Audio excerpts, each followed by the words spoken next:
Good afternoon, everyone. How's it going? What's up? It's been 2 videos in a month. I know, right? Crazy. I'm back, I guess. So this week I had a special project that I did with TCGplayer and myself, where I told one of my shippers, I was like, listen.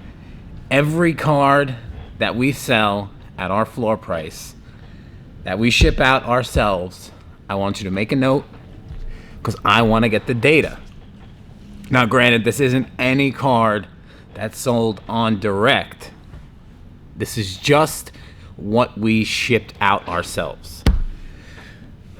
If you don't know what a floor price is, a floor price basically is, let's say a card is selling for 5 cents and you yourself, you set up your floor price to be 25 cents. So it doesn't matter what it's selling for, what the market price is of that card. You want to sell it for 15 cents, 25 cents. Our floor prices have changed significantly over the past year. It's gone up and up and up and up. It started at 15, then I bumped it to 25. Now, because TCGplayer changed their floor price on direct to 40 cents, I'm matching it across the board.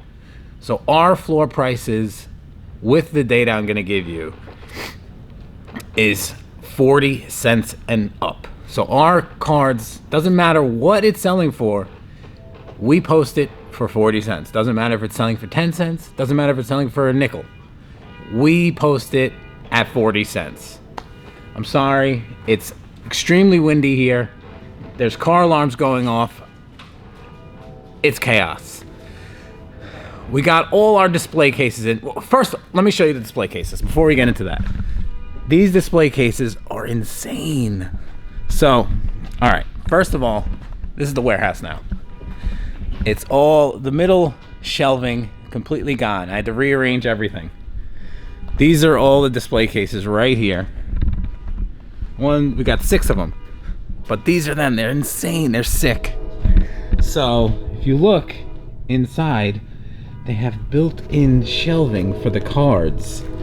So I don't have to use those crappy nail polish holders. I got them custom built and built in there. I don't know if you can see it, but pretty sick. All right. I'm excited about these. So we got 6 of these. The warehouse is in shambles. Back there, so back here, these are our stand-up display cases. We got 4 of those for like graded cards and other cards. Can't show you those because they're all boxed up and crated up, but the display cases are sick. All right, let's get into this data. So this is just a week. Now, granted, some of these cards might have sold that are exactly 40 cents. I didn't have him go into the actual sales because that would have taken a month to do and see which cards were actually 40 cents and which cards were under 40 cents. But from what I looked at, like the bigger orders, I looked at and went into, and majority of, I would say over probably 60% of what I checked were way under my floor price, which is now 40 cents. I think with the future of TCGplayer Direct and the customers now are going to be kind of used to paying 40 cents for a card. Being like, oh, well, that's what a card is now. Sure, there's going to be a small percentage of people that are like, I need the best deal, I need whatever. We're not trying to get those customers. We're trying to get the customers that value convenience and want to get everything in one package. And I'm going to try and have everything. That's one thing that people don't understand when they start selling bulk cards is they try it for a month. They try it for, I don't know, like a month or 2, 3 months, whatever. And they're like, it doesn't work. It doesn't work it's because of you, not because of anything else. You're a victim of your own circumstance. It's the same people that, have the victim mentality of why me? Why does it happen to me? Blah, blah, blah. But you kind of have to look into your own self and realize you are the victim of your circumstance. With what I do with selling bulk cards, you can't put everything on the marketplace for a penny and then expect to make money. I'm not an economist. I'm not a finance guy. I just understand once you get to a certain scale that things just start happening. It goes for everything. Everything in life. If you dip a toe, it's not going to work.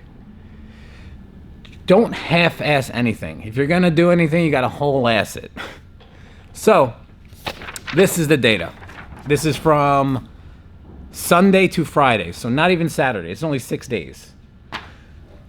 On those 6 days, we sold 933 cards at our floor price of 40 cents. Now, that's just what we shipped out of here. Not direct. I cannot even get into that data. If I tried to get into that data, it would just... Right now, we have a pending RI of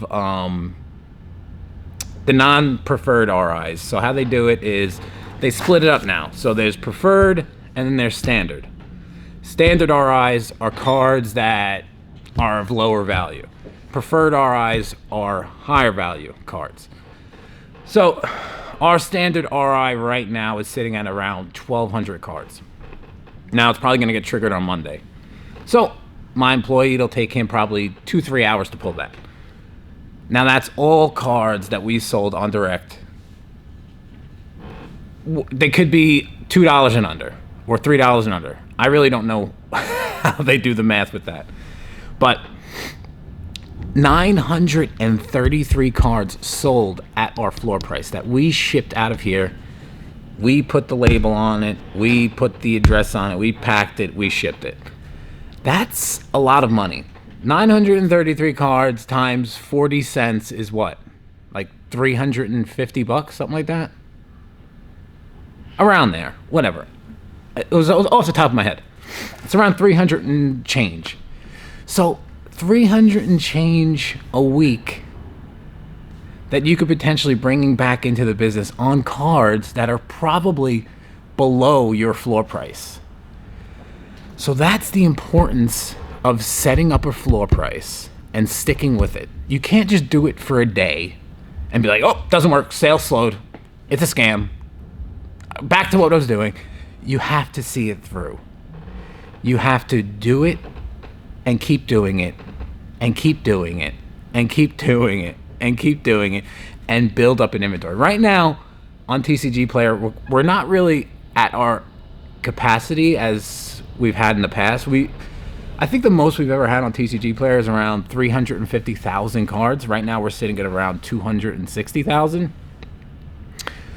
Just TCGplayer Direct, not including Manapool, not including eBay, not including anything. Just TCGplayer for TCGplayer Direct. And on TCGplayer Direct, we only sell near mint cards. I don't mess with lightly played. I don't mess with moderately played. Moderately played is not even on Direct. Personally, I think they should get rid of lightly played, moderately played, heavily played, damage, everything. Just near mint. But that's not up to me. That's up to TCGplayer. I just hated getting lost in the weeds with them. With them telling me it's lightly played, moderately played, and then sending it back, and then I look at it, I'm like, it's near mint card. So that's why we only list near mint cards. So 933 cards sold at our floor price. Now, this could be bulk. It could be 40-cent cards. Whatever. That is a lot of cards to sell at my floor price of 40 cents. Now, your floor price may be 25 cents and you might not be on direct. And you're like, hey, listen, it's not going to work for me. Give it a try. Set your floor price to whatever you deemed is worth your time, whether it's 25 cents, 35 cents, 40 cents, 50 cents. There's some people's floor price that are like 70 cents or $1 even, and they still get sales. Maybe not a lot, not as much as me because I have a lot of cards, but as you build up your inventory, you'll get more and more sales just due to the fact how scale works and how having a good variety of cards, it boggles my mind how people think having an insane amount of cards, a variety of cards, would not be a good thing to the bottom line if you update your pricing and make your cards more expensive. You're all of a sudden going to think people are going to just stop buying from you. That's not the case at all.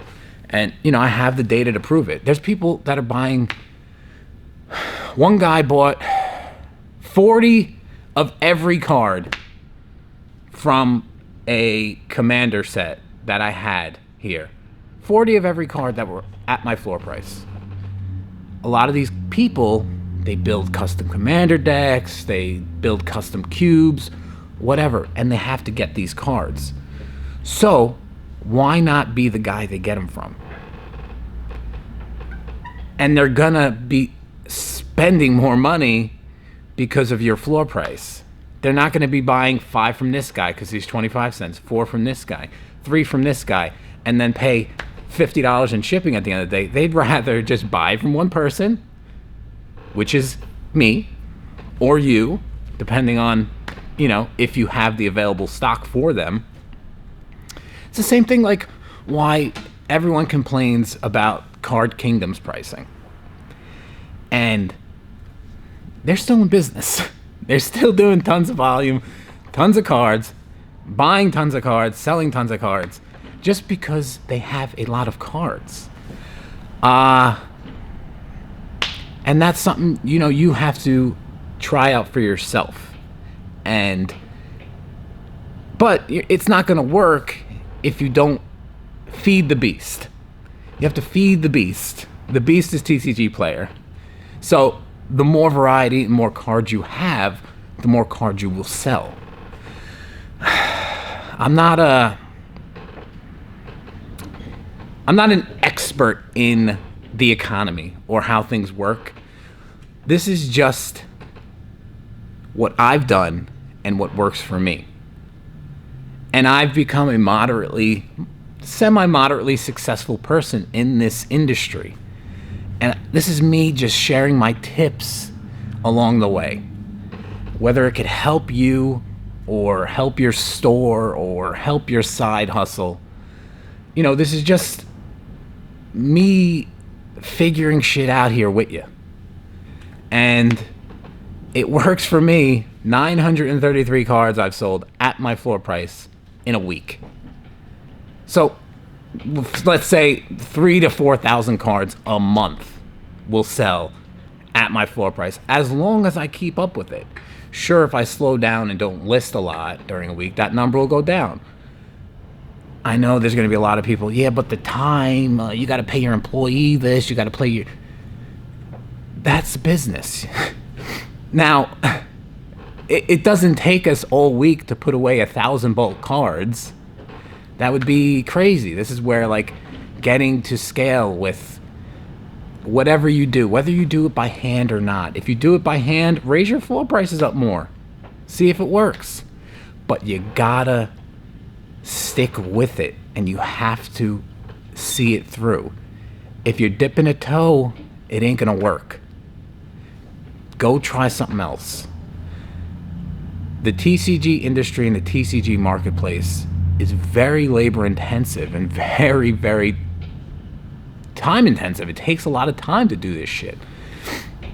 So you have to set your rules in place, whether it's a floor price, whether it's charge way more in shipping, and, you know, have it that way. But I'd rather provide a lower fee in shipping, higher price in cards.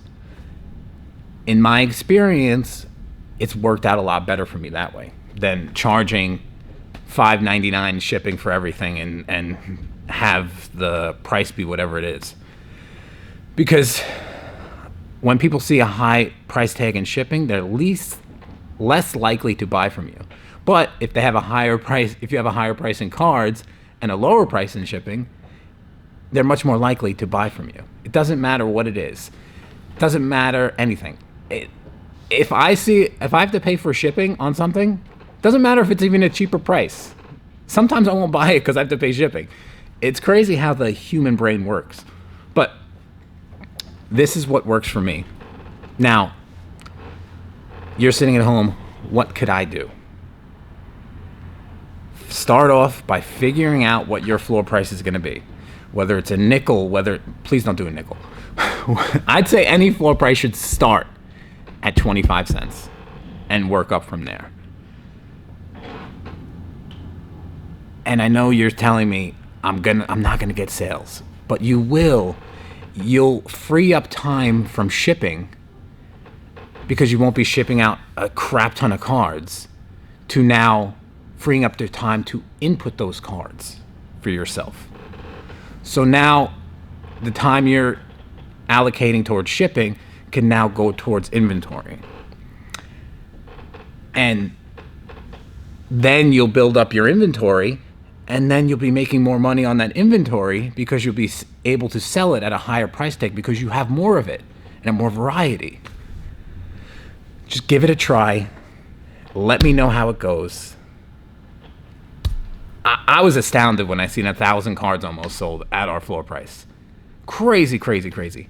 But everything's going good. I just want to make a quick little video.